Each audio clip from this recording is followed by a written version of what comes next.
ஒரு வீட்டில் இத்தனையும் கிடைக்கிறதும் கஷ்டமாடா. யாரும் பார்க்காம தெரியாம திங்கோணும்.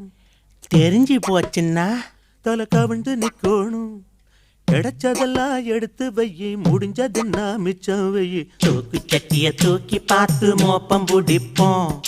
எதுல என்ன இருக்குதுன்னு கண்டுபிடிப்போம். தூக்கு சட்டிய தூக்கி பார்த்து மோப்பம் பிடிப்போம். எதுல என்ன இருக்குதுன்னு கண்டுபிடிப்போம். தூக்கு சட்டிய தூக்கி பார்த்து மோப்பம் பிடிப்போம். எதுல என்ன இருக்குதுன்னு கண்டுபிடிப்போம்.